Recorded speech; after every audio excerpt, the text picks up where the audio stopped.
and welcome to this incredible edition of Crush Your Mountain Health.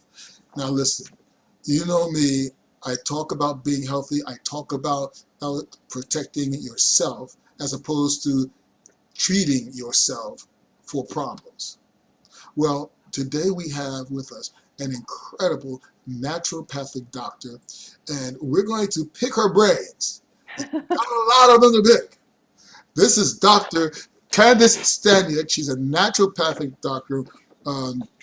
She's also a medical intuitive. She's a lifestyle coach. She's a spiritual guide. And I'm going to tell you, on her Facebook profile page, okay, she has another name that she's going by, an alias that's connected to both Chinese and Hindu ideologies. We're going to probe that. We're going to talk a bit, about that. We're going to get into a few things about her, but as a former internal auditor with over 5 years in the oil and gas industry, she began personally studying spirituality and energy medicine. She combines neuroscience, medicine, and spirituality to help you to get on your way to your best life ever. She's a leading health conscious movement individual. She's in the proactive care, and that's a big word for me, being proactive, to take care of yourself ahead of time. And she has written for Create the Ripple magazine, Sharp magazine, and a book called Business Life and the Universe, Volume 2. Okay. Her area of focus and expertise include, but are not limited to, fatigue, GI issues, hormone and mood imbalances. So this is what she does. Now, a couple of things you also need to know. She is an accomplished therapist in several different facets of therapy, including applied kinesiology, Ruby Med therapy, frequency-specific microcurrent therapy, dural attachment therapy, intravenous elective therapy. Now, is that intravenous or is that 4? And so it's intravenous. And the activator method. She's a functional medicine doctor, natural therapy, and frequency-specific microcurrent therapy. We've got to find out all we can about this young lady and how it can help our community to grow and thrive. Dr. Candice Staniek, welcome. Thank you so much. Thanks so much, Henry. Oh, I think I'm blushing over here on this side. Oh, that's the idea. We can't let our guests leave without an incredible blush and glow. You see what I'm saying? You see, because it saves money on makeup down the line. You see, because you're always blushing and glowing, and so you save on that, right? But that being the case, tell us now. Here's the idea. Many of our people don't really understand the difference and the importance of a naturopathic functional medicine doctor as opposed to your allopathic doctor, your regular doctor, your MD that you go to that gives you a pill for your headache. Tell us the difference, please. Yeah, thank you. That's a great question. So with conventional medicine, one of the things to note is that they're treating symptoms. So they are very well versed in pharmaceutical medication, of course, imaging, lab testing. With naturopathic medicine, where we really shine is that we're understanding the root of the problem, and we're giving natural remedies in a lot of cases, so nutrition, counseling, physical medicine, herbal medicine, homeopathy, as part of the care. So you're getting much more holistic care, and the doctors are typically spending more time with their patients, which is critical to really understand the history and finding that root problem. So the philosophies are different. One thing to note about the two professions is that naturopathic medicine doctors have just as much training as the allopathic doctors, and a lot of people actually don't know that. So we're going to school for 8 years plus, learning all of the sciences and clinical studying, and in addition to all the natural therapies that we might choose in our practice. Wow. So as a naturopathic doctor, as a functional medicine doctor, and I have one here in the city of Oaks, Raleigh, North Carolina, and it is true. they spend a lot of time, and then there are tests that are given that cut to the root of the problem, isn't it? Yes. So let's say we have someone that's kind of dealt with obesity all their lives, and they can't seem to get rid of it, and now they're beginning to feel fatigued. They're beginning to feel a little yucky. What test would you give for someone in that capacity? They're trying, no matter what they do, they can't seem to get the weight down, something like that. Yeah, I mean, from that perspective, I would look at some genetic testing, to be honest with you, Mm-hmm. because maybe they're missing key nutrients. I'd also look at hormone testing, thyroid testing in particular, inflammatory markers, because maybe they have a system that's overinflamed. And so, in that case, no matter what they're doing, things aren't working. So, we really want to look at all the potential of what's going on. From a non-testing perspective, I would be looking at emotions. What emotions is the person hanging on to, and they need that protective barrier that they've sort of built around themselves. I love that. I'll tell you exactly why. Because, talking to some of our previous guests, in fact, I'm thinking of one in particular, she kind of had that challenge that she had put on the weight as a protection. And sad to say, the experience that she had, it was she had been, molested from early childhood on, and thus now she got to the point where she had to protect herself in so many ways. But Mm-hmm. so that brings us to another interesting point.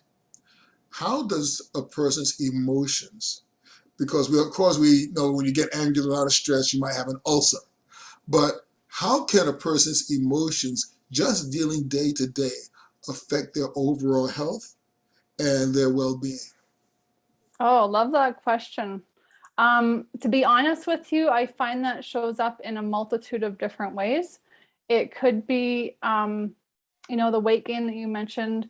It could be that, the primary way I see it, I sort of dabble a teeny bit in Chinese medicine. And so each of the organs in Chinese medicine hold a certain emotion or several emotions related to certain areas. So lungs, for example, are grief.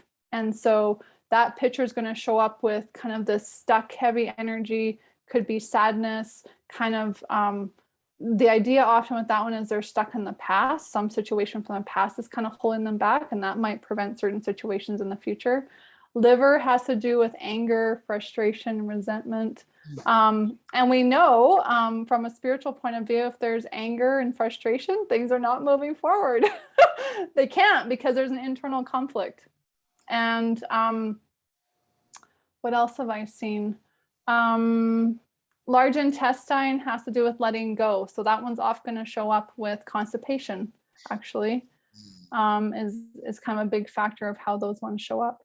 But in general, I would say emotions sort of keep people stuck in the past and with no judgment there. I'm not saying that with any judgment, because I think we all have situations from the past that keep us stuck for some reason or frustrations. And so the idea is that we want the emotions to come up and out so that we can live more freely.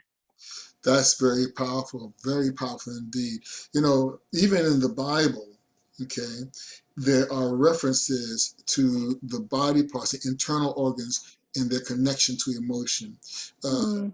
In fact, the psalmist, in praying to God, says that you see my innermost parts, even my kidneys. Or the prophet Jeremiah, in his grief and anguish over the imminent destruction of ancient Jerusalem, he cries out, "Oh, my intestines, my intestines!" The anguishes that I need. And so it's very interesting that you say that, because it's really something that's applied almost across the board in almost every culture. We just don't realize it. You don't, Exactly. you know. Yeah. So, what would you do in terms of helping someone to relieve themselves of the emotional grief that manifests in physical distress, physical illness? Yeah. So a couple of things I look at. And again, this depends very much on the individual because, again, with naturopathic medicine, it's also individualized care. So I would head down two paths. One is using something called family consolation therapy, where we have them write out a genealogram, sort of a family tree, and identify if there's any emotions that have been passed down the lineage that maybe haven't been cleared, and we do some work around that. My almost number one go-to is using Unda numbers, specifically Unda number 5, which is a homeopathic remedy for the lungs. I have found time and time again, it lifts the heaviness from that particular situation, and someone can still process their grief, which I think is really important, but it's not heavy and sticky like they usually report it is. So now you said something interesting in terms of the lineage and the emotions being passed down. And for your information, folks, there has been some research, and they are discovering now that emotional trauma that happens is passed down through the generations oftentimes. Now, you have to think about the history of the United States and Canada. Mm-hmm. You look at what has happened in the successive generations in all the diverse cultures. Could it be that what we see oftentimes in certain areas is really a reflection of the emotional traumas that were endured 200, 300, 400 years ago that have been carried on? You know, that's something so powerful that people are just now discovering. So I have another question for you, because you said you dabble in Chinese medicine. That's kind of like Mark Hyman's type thing. He's very Chinese functional. Now, it sounds more like you're more on the Ayurvedic line of things. Talk to us about that. I would say it's more that it really is a superficial kind of training utilization of the Chinese medicine, if you will. Simply from, I really found that understanding the organs and what emotions they're holding has been really helpful for my patients, and including using the Chinese medicine organ clock. Again, people waking up between 1 to 3 a.m. is liver time. People waking up between 3 to 5 a.m., lung time, and other times through the clock. So I will look at that if, let's say, I love my patients, but sometimes they don't tell me everything. And I'll be doing something called applied kinesiology, which is muscle testing. And I'm going through the muscle testing. All of a sudden, something comes up that they didn't mention, for example, the lungs or whatever organ. And I'll start asking questions about that. And that's when we need, a little bit more information and a specific remedy or a supplement to address those things. Okay. Well, I'm up at 4 o'clock every morning to go to work. Okay.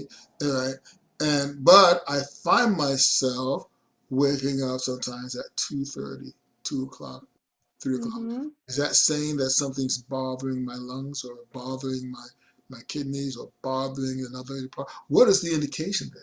So that would be liver time. 1 to 3 a.m. is liver. And so two things. One, either sometimes it has to do when people are eating their last meal. And so the liver is actually trying to process food instead of cleaning the body, which is the use of the liver. Or alternative, for people who are working a lot, it can be that time when they're waking up and their mind's trying to organize the next day.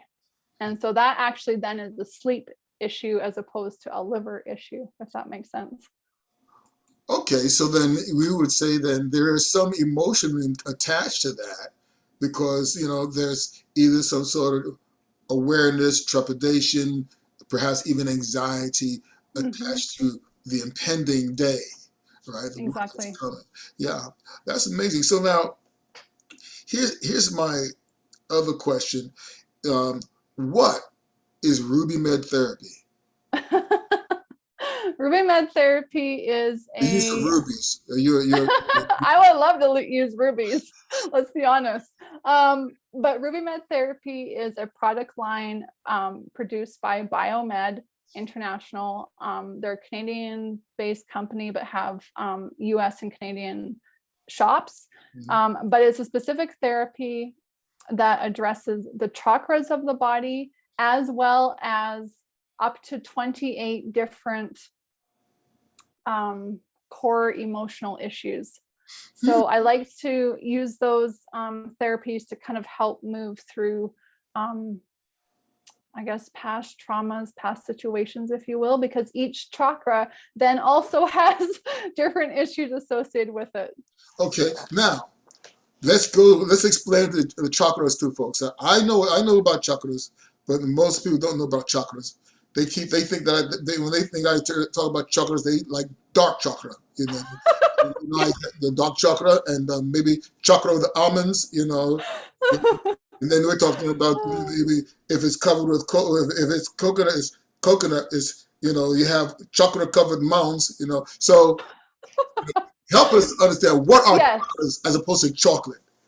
Yes. So a chakra is an energy center in the body. There are 7 main energy centers. Everybody has them, whether they can see them or feel them. We all have them because it's what helps sustain the body's life. Some people could call it life force, but essentially each of the chakras are responsible for sustaining different organs or glands in that area of the body. There's also millions of little energy pathways in the body.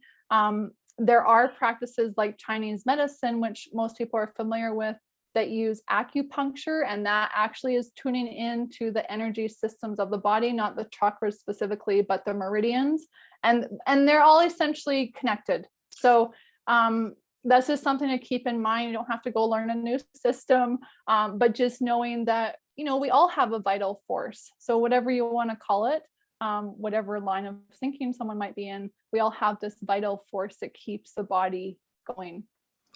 Well, to help me to make sure that I'm correct. So if we were saying in terms of the chakras, of course, you have the chakra, your crown chakra. You have one here, and they all go down. You have one on each arm, pretty much throughout the body. But those would be the concentrations of energy, when the meridians are the lines of energy that courses through the body. Exactly. Okay. So each energy point actually concentrates or is focused on a specific organ or organs. Yes. Okay. Yes. Yep. So that in turn, is that connected to that? Would that be connected to chi? Yes. Yes. Exactly. See, these are things that people need to understand. Why? Because knowing how the body works on an energy level can help you to eat and plan for your health getting better, as opposed to just treating a symptom until you die. Mm-hmm. And that's sad to say. That's what most doctors, and that's not what they want to do. Yeah. They find themselves in that situation for a number of reasons. Mm-hmm. Now, tell us a little bit more about your work with individuals who are overcoming their own trauma. Oh, that's a big one. One of the first things, and I say this with most compassion, is there needs to be a willingness to look at it, because oftentimes it's painful. And it's painful because of the story that people have with that particular trauma. And I follow someone called Eckhart Tolle, and I'm not negating or putting down anyone's story, because we all have a story. But what happens is, in a lot of cases, that story gets emphasized and blown up. And it gets emphasized through retelling the same story, because the neural pathways from a physiological point of view get ingrained in. And so when we're working with trauma, one of the things that's important is to be willing to let go of some of the story. Not that someone has to forget it necessarily, but not hang on to it so tightly. Be able to release it so that healing can take place, in the body, mind, and spirit. So tell us this, okay? Are there exercises a person can do to get past, let's just say something's coming up, something's triggered them, and Mm-hmm. they've and they're just kind of feeling that sense of negativity, be it sadness, be it anger, be it frustration. Okay, what are there any modalities that you can give us as a little gift to my people that would really help them to kind of at least do something better than bare aspirin? Yeah, for sure. There's a lot of simple techniques. One of them is being present, and what I mean by that is taking a moment for yourself. So these are the steps you can do. So take 3 deep breaths, and on the exhale, have the intention to release whatever emotions coming up, whatever situations coming to the mind. Have the intention to release it on the exhale.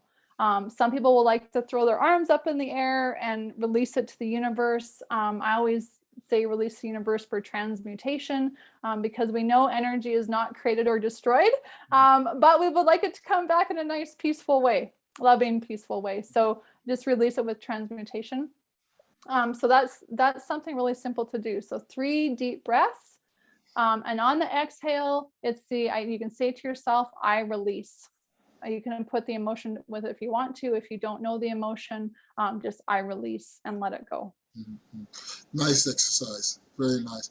What I do with a lot of my clients is I actually have them identify where they're feeling that emotion, and then just as they breathe, to send that emotion love and compassion, understanding that every sensation is really trying to give them a message. There's a good intention behind any sensation. So we identify that and we send it love and gratitude. And they find that it shrinks. Yes. Yes. Yeah. So now another thing is, what is frequency specific microcurrent? There, okay. I feel now I feel I'm kind of feeling like a Sony radio. You see, so you help me out here. So frequency specific microcurrent is an electrical device that uses microamperage to heal tissue. It is designed to heal any tissue in the body. There are programs for each of the conditions that are being treated, and the frequencies address the healing capacity of that tissue. So it's a hands-on therapy. So there's 2 graphite gloves. I wrap them in wet towels and then apply them to the body at the areas that are specific to the condition we're treating. The best thing if someone wants to try this is to find a practitioner who uses that instrumentation. For very chronic conditions, a doctor may prescribe the instrumentation for that patient. But in a lot of cases, it's more of a short-term therapy that people can use. I have had fantastic success with concussions, anxiety. There is a protocol for PTSD, which I think is really important now. Depression. There's literally hundreds of programs, kind of a number of practitioners that people could reach out to in their area, but certainly fantastic therapy. Wow. I'm always looking for new things to use in my practice of working with individuals as a health coach. That might be a little bit more, a little bit beyond my scope right now. It may not be. You will never know. But working with individuals, you tend to also deal with mindset a lot.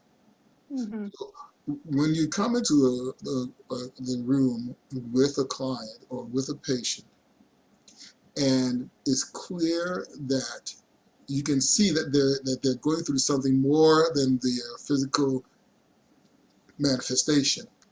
Okay, how do you probe that? What questions do you find yourself asking?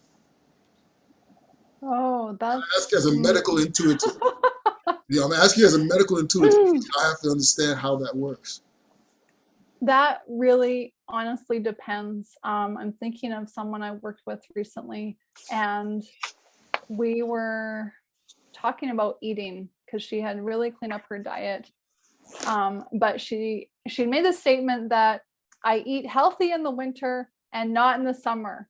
Mm. And at that moment, I said, what are your values? And she's like, well, what do you mean? I said, well, specifically with your life, what are your values? Because we know that values drive action.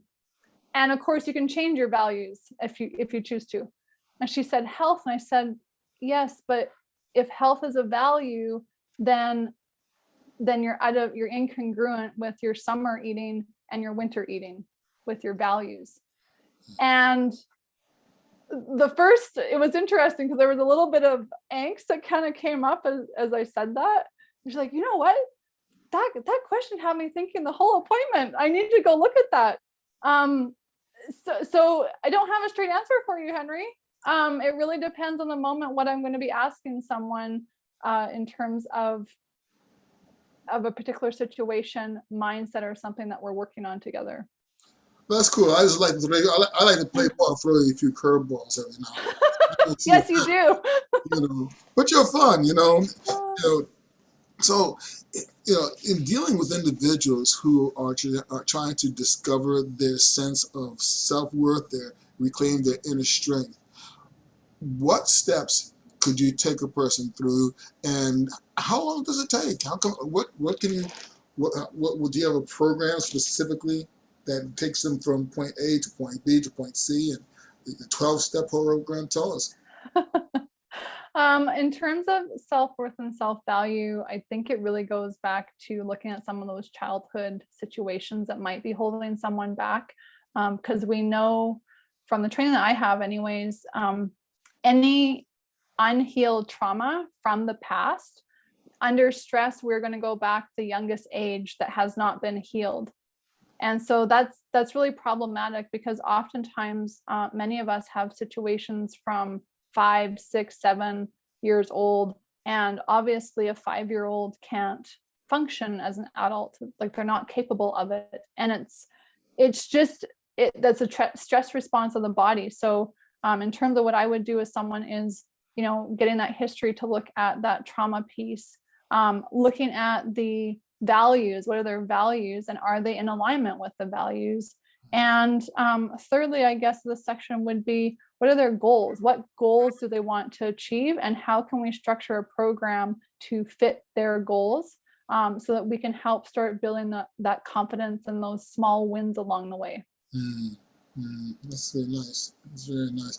Because I notice with many of my clients, it does take a lot of time, and if we might start off with a specific goal of losing weight with a specific time, but as time goes on, the other things come up that make it apparent that this is bigger than just weight loss. Or in the case with some others, it's bigger than just being pre-diabetic or diabetic. There's a number of things surrounding them.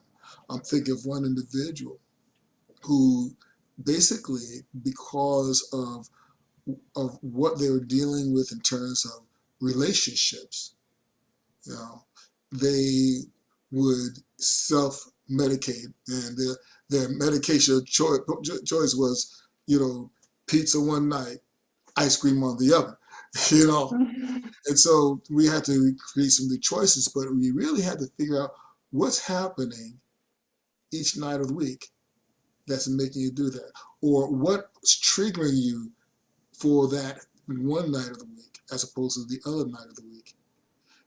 And they will come up with some interesting things. In this case, it turned out that when nights were really good, or in the past, they went for the pizza. So this was the way of, unbeknownst to them, recalling those good moments. The ice cream was solace. When nights were kind of bad, they would always kind of treat themselves with some ice cream because it made them feel better in that sense. So it's either celebrate or solace in that case. But we were able to break the cycle and help them to get past that. I appreciate that. So now you were in the gas and oil industry for 5 years, over 5 years. What in the world made you turn from being a capitalist to being a naturopath? Yeah, that I love telling this story because it was really one of my managers that I worked with at the time, and hold in high regard and held. And basically, we had developed kind of a mentorship relationship. And at some point, he said, "What do you do in your free time?" And I said, "Well, I'm looking up health information." And he said, "You realize that's not finance. Like, you're not looking at balance sheets." And I was like, "Well, it's true, but so." And we had a subsequent conversation where it was like, either you get a finance or accounting designation or you're not getting promoted.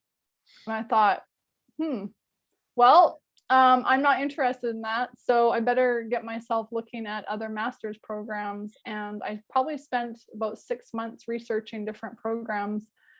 And what was interesting was I had come back to naturopathic medicine, meaning I had seen a naturopathic doctor myself because prior to that, I was falling asleep at my desk in my 20s. And I was like, well, this isn't good. Like, there's a problem here. So we cleaned up my diet, got that sorted out. And I said, "Oh, that's really cool. Like, what does it take to be a doctor?" She's like, "Oh, no, you don't want to do that." And I was like, "Oh." She's like, "It's way too much work. Don't go into the profession." So I did put it on the back burner. But when I was doing my research, I came across it again. And I recognized that I was living my life according to the principles of naturopathic medicine. And I was like, okay, I feel like I'm at home. I guess this is what I'm doing. Not knowing much about the profession, but I took my prerequisites and went back to school. That's the thing about it. You find yourself oftentimes kind of towing the line and doing what is supposedly the natural course of things, and in your soul, in your heart, you know that that's not where you belong. Mm-hmm. And so it's amazing that you were able to take that journey. I find that so many of us have to wind up taking that journey at different stages in life. Mm-hmm. But it's amazing, and kudos to you that and you find you're in your early 20s you did that. Now you're 30 and you're doing so very well. You're very kind. And so help us to understand your use of energy medicine. And then, if I may, broaden the understanding of medicine, because we're thinking Robitussin, and that's not what we're talking about. So energy medicine, I would say, has actually a very broad encompassing modality, because really people can say that homeopathic remedies are energy medicine, and they are, because they're gathering the essence of the substances that they've been derived from and then sharing that information with the body. Energy medicine for me also includes quantum touch, which is connecting. Gotta explain that to us, okay? Yeah. Okay, Yeah. look, there's a lot of people waiting for Ant-Man to come out. Okay? And then No. quantum media, you're gonna have us shrinking down. Okay, so yeah, come on, give it to me, man. Give it to me. So quantum touch is a form of energy medicine, energy healing that connects with universal source energy. I do not use any of my own energy, which is very important because no client wants to have their energy mixing with that of the practitioner. That's actually not a good thing. And I emphasize it because sometimes people are going to hear practitioners say they are tired after a treatment. That is a warning sign, because no one should be using their own energy in healing modalities. It really needs to be universal source energy if someone's going to be applying that type of stuff. Well, now, how does one go about tapping into that universal source energy? Yeah, so it's really with intention. So when I do quantum touch, it's a breath initiated therapy. And so I inhale for a count of 4 and I exhale for a count of 4. And my hands are placed on areas that I'm drawn to on the person's body, of course, with their permission. And so I just bring the energy up from my feet all the way through my body to a point above my head, and then from that point down through my arms to my hands to the client. But that universal energy, it's always with intention. So I always say, like, connect to the universal source, highest frequency and vibration possible, because you want the direct connection, right? We don't need any intermediaries in there or interferences in there. Very important. So I do it with intention, and then do the therapy with someone I'm working with. It's interesting that you mention it that way. Okay, it kind of brings us to that metaphysical aspect of things. People are so used to the Western medicine, and I'm not knocking Western medicine, but it's more tangible. We got a scalpel, and we've got a wrench, and we have tools. Mm-hmm. And then then there's training involved in these tools, and there's understanding of the body. But what you're saying, though, is that we can tap into tools of another sort. Yeah, yes, absolutely. There's, I don't know what religions in particular, but there's some spiritual organizations, or some, I don't even know how to put them, so please excuse my ignorance of my words, but there's something called healing touch. And I think that's something that many people have heard of. Quantum touch is something similar, very similar. If someone doesn't think this works, I had a patient that had a headache for 4 years, and she had seen multiple practitioners, chiropractor, physiotherapist, had Botox, massage therapist. I don't even know who else she saw. The list was long, and nothing had resolved the headache. And I'm sitting there thinking, well, that's kind of weird, because even from my perspective, I would have thought something would have worked. And it's nothing against the practitioners, but I was like, well, her energy body is not in alignment with her physical body. We need to align her bodies so that this headache can go away. And so I used the quantum touch and tried to feel with my hand where her energy body was, and then the intention to move her energy body, so that chakra system, the chi system, over top of her physical body. And when I spoke to her the next time, the headache was gone. Wow, that's pretty amazing by itself. Yeah, so it's like, can we see the instruments? We can't see the scalpel, like you said, but we know the energy surrounds us because we can feel it. It's what keeps our bodies living. It's what, has the plants go through their annual cycle, and they have the buds, and then they lose all their leaves, right? Like, we know that system it's everywhere. It's what the wind blows and the sun comes up. Like, it's available. Well, I'll tell you something. When I was in training, back in the day, as an activity therapist, and dealing with the more geriatric residents of the nursing home, the nursing facilities, one of the things that they really stressed to us was the importance of touch. Mm-hmm. And so, we would be the ones that when the resident was in some sort of distress, we would be the ones, we would take their hand and we would talk quietly. And with just the hand holding, Mm-hmm. or just, maybe resting that hand on their forehead, Mm-hmm. it tends to have a calming, soothing effect. And, we take it a step further. They're saying that, they say 20 minutes of just embracing produces, oxytocin, and other positive hormones in the body and things like that.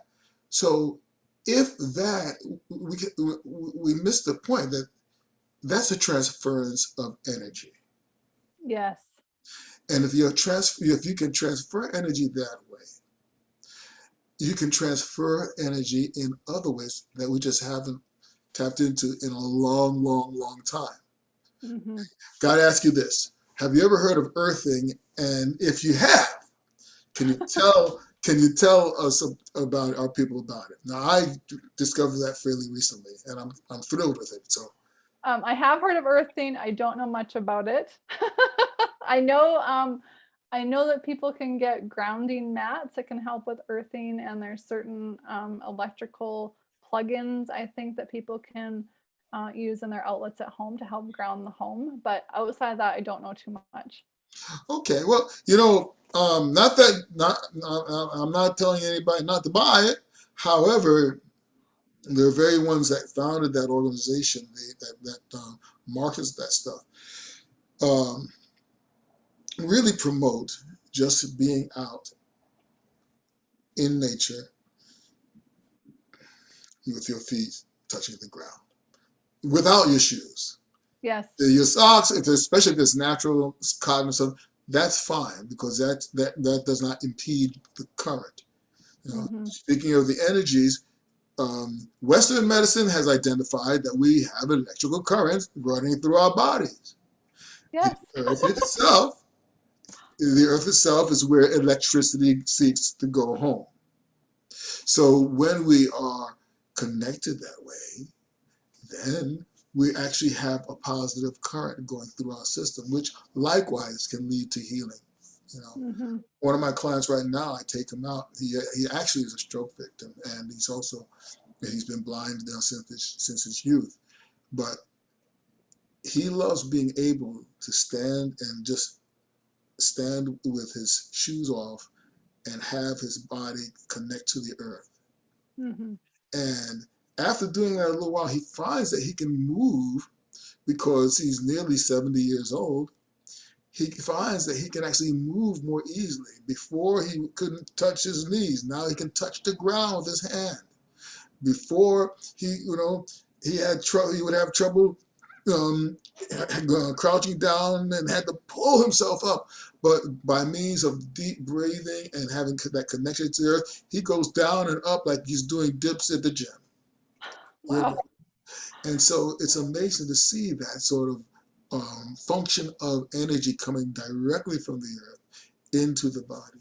Candice Staniek, you're an amazing doctor, and we look forward to. I don't know if I may have to fly up there and get treated. Maybe you'll have to do is to apply some universal energy, and I can grow my hair back. You know.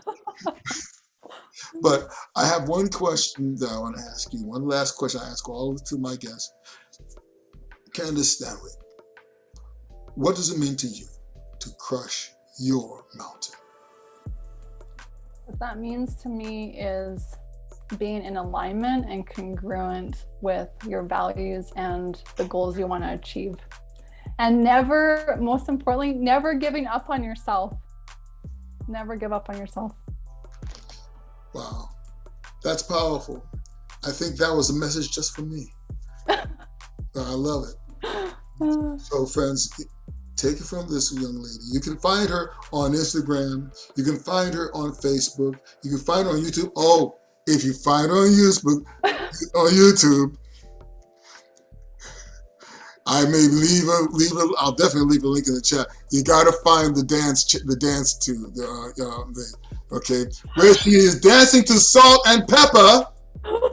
Okay, we won't tell you what she's talking about, but it's not the Let's Talk About what Salt and Pepper was talking about. But she did use the song. So listen, friends, like I always tell you, okay, take care of yourself. Be proactive in taking care of yourself. Look forward to treating yourself as opposed to treating the symptom. And again, don't just climb your mountain, crush through it. And we'll see you next time. Thanks a whole lot, Doctor. Thank you.